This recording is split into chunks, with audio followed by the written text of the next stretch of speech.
Hey, greetings, ladies and gentlemen. Welcome back to another BrainScratch commentary. I'm up to bat this time with the first ever God of War, released in 2005, developed by Santa Monica Studios, they had a few games under their belt. I'm just learning of this today, but before we get started on this commentary. But Kinetica, Downhill Domination, you know these games? Nope. No? I don't blame you.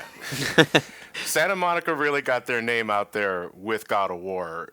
Again in 2005, and I guess we could get away with saying the rest is history. But for this commentary, we're actually playing the HD re-release. I think it was a couple of years ago, back when God of War 3 was all the hype, and they wanted to make sure everybody had all their God of Wars in one system, so they gave us this. And it's a solid collection.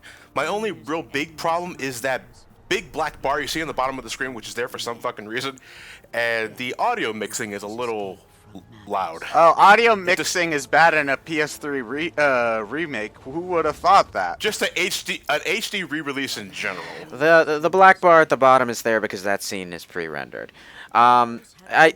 I was watching this video before we started, and I finally put my finger on why Kratos turned me off so goddamn much at first. It's because you get this big sympathetic scene where he's committing suicide, and then you flash back to a gameplay segment where you can accidentally grab and slaughter the civilians while you're trying to get at the goddamn heartbeats. It's In a cow costume. Well, the cow costume is totally new on me, although it makes the beginning of the next part glorious. Okay, so just to elaborate here on how this commentary is going to go first. So, before we even got started, one thing I did was that I played the game front to back to unlock the Challenge of the Gods, which you get after beating the game once. I played God of War a lot, but on the PS2. I didn't really beat it on the PlayStation 3 collection, so I went ahead and did that. Fuck Challenge of the Gods, by the way. It's a pain in the ass 10-level gauntlet where you have to do different things and different scenarios, but your reward for completing it is all the bonus costumes. And unfortunately, I completely forgot that God of War is not like, say, Batman Arkham City and above, where you can freely pick your costume at any point when you load the file up. You choose the costume at the beginning of the game, and you're stuck with that for the entire game. I really wanted to show off every the costume. swingy blades milk cartons? Yes. Yes. Oh my god. Yes. Yeah, they're gallons of milk. Oh my. There are 5 costumes total that I wanted to show off them. I wanted to show them off. I really did, but that will require 5 separate playthroughs, and I'm not doing that. Yeah. So we're going to show off the best one, and then we're going to show off the best one. This is Dairy Bastard. All the costumes in this game have added bonuses, by the way. For the Dairy Bastard, which is, yeah, that's its name, you get 2 times as many orbs collected overall. Red, blue, green, everything gets doubled. Thing is, you also have infinite magic. We don't have that yet, but you'll see that. Whoa, later. looks like Kratos decided to drink his milk. Yes, Milik. Oh, now that I think about it, Kadikris made that joke in a Hercules review. Huh. Only problem with Dairy Bastard is that Kratos only does half the damage. So the beginning of this chapter is going to take a little longer than usual, especially when we get to boss fights, but, well, just look at him, folks. I mean, I think it's just worth it for the costume alone. I love Dairy Bastard. If not because of, the blades of milk cartons, then, I don't know, it was that glorious cow-like ass that they were constantly staring at. Ah, yeah, Yes. so sexy. Yeah. Oh, yeah, rump roast. When I get to God of War 2, I'll definitely start the game off with God of War. I love it. In God of War, nothing but. Yeah. I hope so. I don't remember how God of War 2 handles the costumes. I think It's like God of the War same 1. way. Yeah. Yeah, it's one and done. Yeah, it's a shame because I really did want to show off the other costumes. I'm going to be showing off 2 costumes total. We're not going to see normal Kratos in this playthrough ever. So just get that. I mean, during pre-rendered cutscenes, yes, but you know what I mean. But there's also the Chef of War costume. It's Kratos in a nice little chef outfit. That gives you 3 times as many blue orbs, so magic, you never run out of magic. You also get 50% more green orbs, so health should never be an issue too, and your attack stats remain untouched. Then there's the Bubbles costume, which is Kratos in a scuba diving suit. You get 3 times as many green orbs and blue orbs, but your damage is also reduced. And the other one is Tycoonus, which is Kratos in a business suit, and he gets the blades of briefcases. It's 4 times as many red orbs, but your defense and strength are cut in half. Okay, I never thought fighting a giant fucking serpent would be this dull and monotonous. Can you just die already, Hydra? Yeah. Fortunately, that's because I got the Dairy Bastard costume on, so this fight takes twice as long. Yeah. But we'll get into more on the other costume I'm wearing for this in the beginning of next part. But yeah, folks, this is God of War. I mean, this is what I want to say pioneered, but it definitely put on the map, along with Devil May Cry and games of this era, the hack and slash, character action, and QTEs. Yeah. Because that was a big thing with God of this War. game is so retro when it comes to QTEs that it actually in the tutorial refers to them as mini games, which like no other game has ever done. It would be so embarrassing if I got carried away by this guy. I was just delivering milk. I didn't know.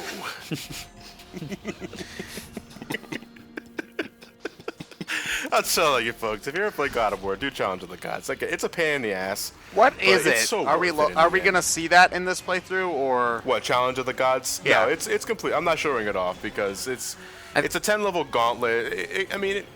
I can just record it separately and do it later just to see what you're getting into just to unlock all this shit. But it's also one of those things that's just not very interesting to watch. You're just in a room yeah. beating things up. It's the battle arena. Yeah. God of War put well, it put this particular style of gameplay on the map well enough that at least 2 franchises mimicked it rather blatantly. Dante's Inferno being the one that I didn't play extensively, and well, there's also Castlevania Lords of Shadow. Yeah, those are the big 2 that I hear. I don't want to say shamelessly, but not so subtly borrowed elements of this. Well, you know, I would say it doesn't matter how shamelessly it's done if it's really good. And the first Lords of Shadow game, whatever my hang-ups with it as part of the franchise, was really good. It just wasn't. It was a horrible Castlevania game. Was the problem? It's got that, you know. New school Resident Evil problem of not really having much to do with its own goddamn gameplay style.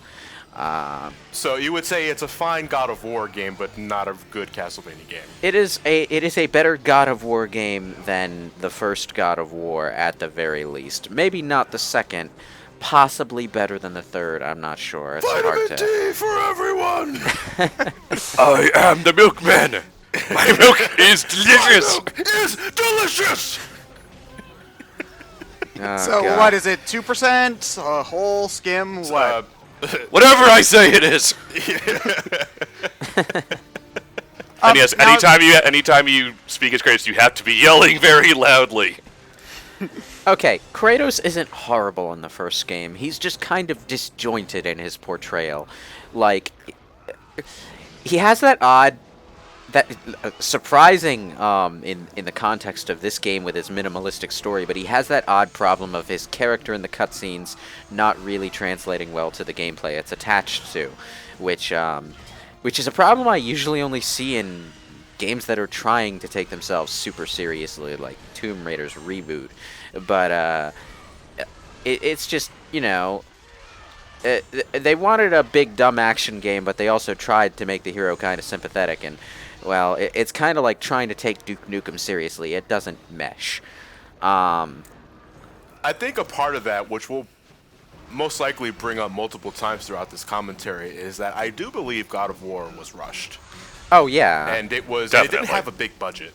Well, yeah, that's evident enough in what we're watching right now. Like, this big spectacle boss, you don't really get much of this throughout the game. No. I mean, it starts the game off on an interesting high note, but the game's sort of bottom-loaded in that sense, where there's a lot of bombastic stuff early on, and there's certainly a bombastic final boss, but toward the end, you start to get things start to get a little bit more vanilla and a little Temple less of Pandora, focused. anyone? It's like you're ordering, you're going to a store and you're ordering a big juicy burger, and you've realized that they fill up most of it with lettuce. Yeah, but like, you know, it's not it's not padding. The game is not long. It doesn't overstay its welcome. It's just sort of the design is not as consistently awesome as God of War 2 ended up being. Is the No, thing. God of War 2 I think is way better with just having the right amount of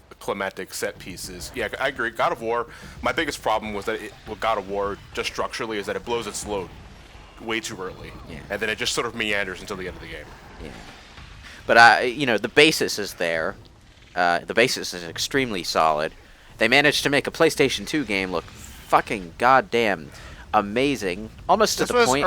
This was early PS2 as well. No, right? this is late PS2. This is late PS, Yeah, 2005. late PS2. They managed Really? to. Wow. Yeah.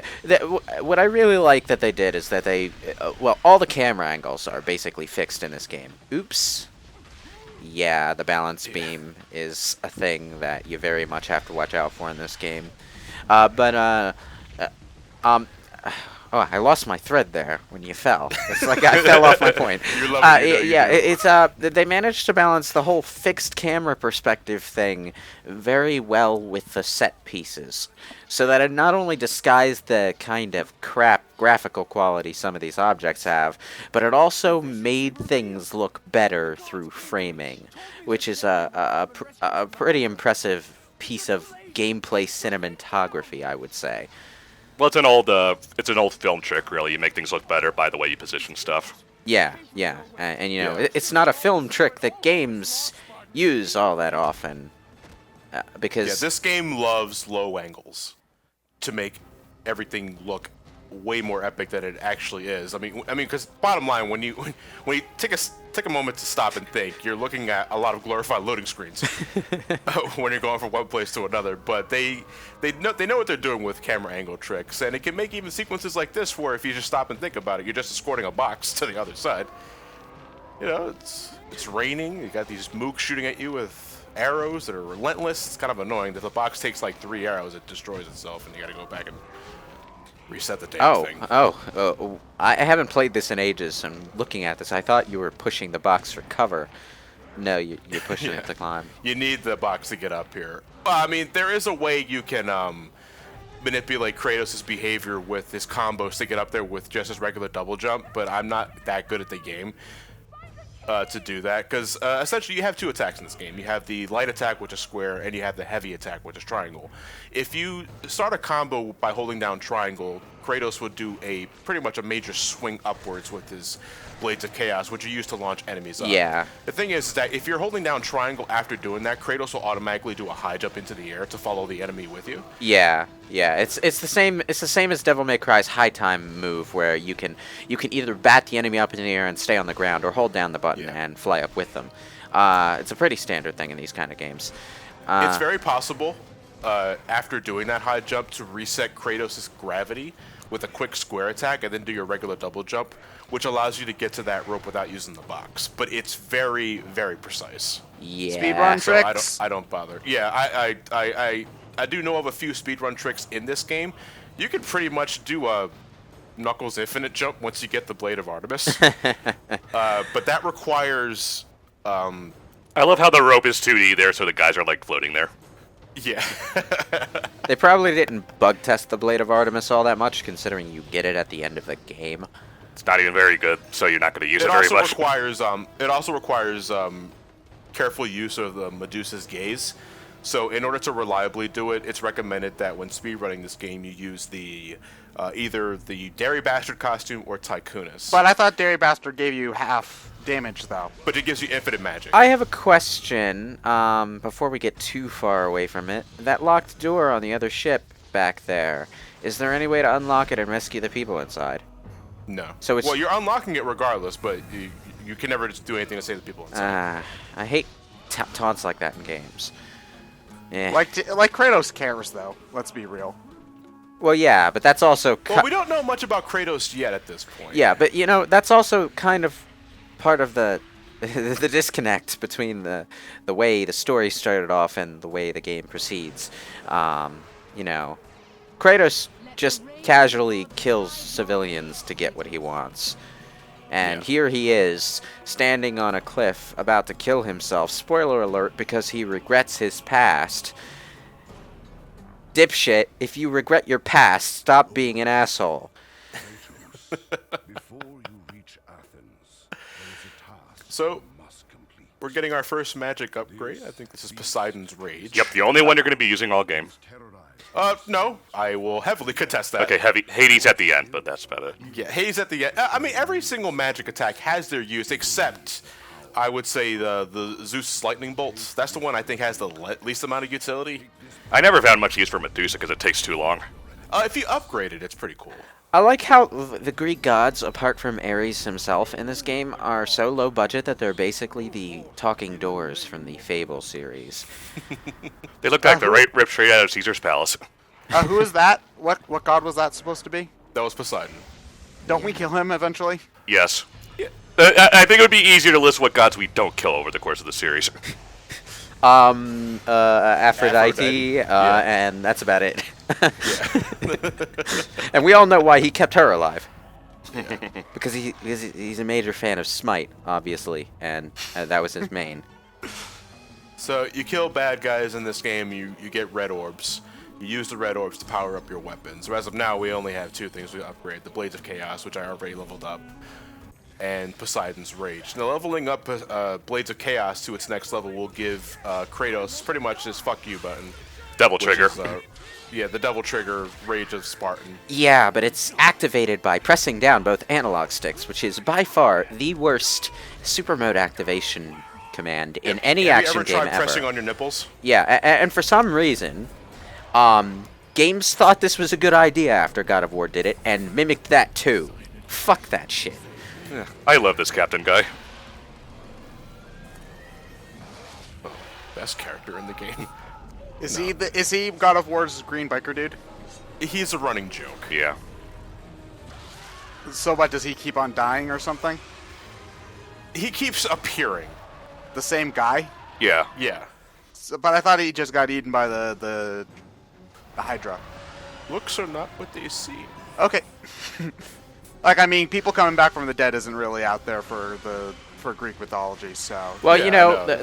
the Hydra swallowed him, but, you know, we're about to kill it, so maybe he caught himself on the way down the throat and crawled out of its corpse and survived. Miraculously, he wasn't cut in half by the chump. Well, you know, if the Hercules world, style, okay. if Yes. the world lasted long enough for him to have grandkids, that would be a story to tell them when they got Oh older. man, what do you call a raged out cow? I don't know. Oh, mad cow. Oh. Yeah! Yeah, there we go. Yeah, Drink your vitamin D, kids. No, not Drink not milk. milk. Just drink no, straight yeah, vitamin not the D. milk, No, just no. straight vitamin D. I'm pretty sure it could be safely extracted. it has to be Milk. You have to say it Milk. Why milk?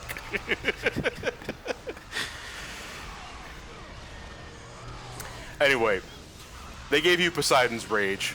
Use Poseidon's Rage. Because every time you knock out one of the heads, you get magic orbs. You can't get rid of the heads until you do this. If you don't do that in time, they will regenerate health, and the battle just got a hell of a lot longer. Yeah. Science Rage is also the best magic in the game because it combos multiple times over for every enemy it's in range of, so it's very easy to stack combos with it. And thus get more orbs. Yeah. And orbs give you magic so you can keep on using Poseidon's Yeah. rage. In certain cases, you have to kill an enemy a specific way to get a specific type of orb. Okay. Like if you decide to go all gung ho with Blades of Chaos, most of the time you're gonna get nothing but red orbs, which is fine. But sometimes you may need magic or health to, restore everything, and you gotta kill them with a QTE or with a specific maneuver. Oh, another good thing about Poseidon's Rage, invincibility frames. Yeah, invincibility frames when you do the magic attack, which I think is the only magic spell where you have that benefit. Yeah, because everything else you have to maneuver around while using it. Yeah. Is Poseidon's Rage a mainstay in the series, or is this the only game where you have that a specific This kind game of skill? and the beginning of God of War 2. You get something different after the first hour of God of War 2 because they realized Poseidon's Rage was kind of broken. Yeah, that's what I was thinking, because I don't remember using it in God of War 2. The thing about the developers is that they weren't exactly unaware that their combat system had shortcomings. They, in fact, if memory serves, one of them very early on, point blank said that he thought Devil May Cry did it better. Yeah.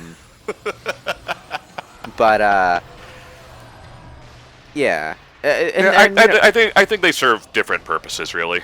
Devil May Cry is about, stylish, technical, combo-based action, whereas God of War is about a more straightforward kind of adrenaline-fueled catharsis. They both have their place, so comparing them isn't necessary. Comparing them straight out is not really fair. It's like comparing steak to a hamburger.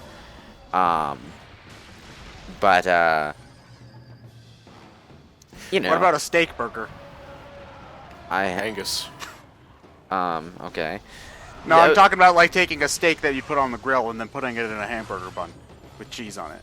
Why? Because it's amazing. No, you know what? I'll give him that. That actually sounds like it'd be a pretty good, if not entirely conventional combination.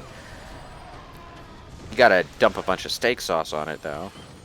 By the way, just because I have Dairy Bastard on does not mean you cannot do this strat, because again, every time you use Poseidon's Rage, it's usually enough to render the Hydra unconscious, which will give you blue magic orbs. Enough to refill your bar again, so you're always going to have Poseidon's Rage for this fight. So what you're saying is, Dairy Bastard can cheese this fight? Yeah! Oh, man. I regret everything. One thing I will say is that I prefer God of War specifically visually. I prefer God of Wars 1 and 2 to 3 because I'm not a fan of incredibly detailed gore, and that was a thing God of War 3 pushed. I remember all kinds of publications where, you know what they really they highlighted the centaur. Because, the quick time event for that thing is that you slice its belly open and you see the intestines just fall out. Yeah. I remember them talking about that all the time. I was like, God damn. Oh, right. I forgot that this was actually the case. But, yeah. He's still alive when you kill the thing. Yoink. Okay, now you're just being a douchebag. I got a key! Dude. God of War in a nutshell, Ted. Dude, you could have saved him and taken the key. Nothing was stopping you from doing both. But then he would be a running joke. He's gonna climb back out. Yeah, I mean, there's nothing that would kill him in there anyway. So. Well, except for stomach acid, but I'm counting on the neck evening out before it gets that far. It's a long neck, so there's a good chance. Your odds are good, Captain. Alright, so this game has a form of collectibles, the Gorgon Eyes and the Phoenix Feathers. Gorgon Eyes, when you collect 6 of them, you permanently increase your health. Phoenix Feathers, when you collect 5 of them, I think, you get a permanent increase to your magic. There are... you max out at 18 apiece. No, I think you max out at 15 Phoenix Feathers and 18 Gorgon Eyes. Every other chest you find after that will have red orbs. And there are 30 chests total that can give you those items. So You don't have to get every single one of them now. no. I mean, if you want max health and max magic as early as possible, then you get them as soon as possible. But after that point, you can ignore chests unless if you want. Yeah, at that point you can ignore chests. So, I mean, you still can go after them because they give you a big boost in red orbs. Okay, this is the part where, and we're going to get that flashback to his past, right? To Like make him butter seem on toast. to make him seem like he's got some sort of angsty motivation that we should sympathize with, or at least identify with. But this is right after he dropped the other guy into the Hydra's gullet, so... Yeah, but he had it covered. Okay, how... You should have known better to be on that ship with the Hydra. Are we really supposed to like this guy? Because you're doing it wrong, people. Well, God of War 1 is his most likable in a sense, but Well, that's not I saying don't much. necessarily mean like, but identify with. He's his most understandable. Boobs! More Look at the boobs! Okay, you know what? I'm not gonna give the game crap for this because it's fucking Greek mythology. Greek mythology was full of sex and crap like that. God of War is lighter and tamer compared to the Greekness. Yeah. Yeah, but it's just, it gets a little silly the way they wield it later on. Sometimes it's for humor, and I got a chuckle out of it from time to time. But at other times, it's just sort of try hard and makes you sort of eye roll, And then there are those times where it bypasses funny and just becomes obnoxious. And God of War can't seem to figure out where the lines are so it can decide which one it wants to be. But it also makes you wonder, at what point are they paying tribute to Greek culture or exaggerating? I don't know. All I know is that God of War is still subtler than Dante's Inferno when it comes to throwing tits everywhere. In fact, the boss battle is a giant tit. No, that's Shin Megami Tensei. Oh, I'm gonna okay. say Atlas. Although, if there's one thing I can say for Lords of Shadow, another thing that puts me in the mindset to play that game more often than actual God of War, it's that the story dissonance isn't actually a problem. The tone is consistent. It never does anything stupid with its source material. Well, apart from trying to force Gabriel into being Dracula at the end, that was dumb. And it's not even a spoiler. It's on the cover of the second game. And the character, his personality in the cutscenes matches what you do in the gameplay. That, and you never find yourself in the position of accidentally slaughtering innocents. So, yeah, it works.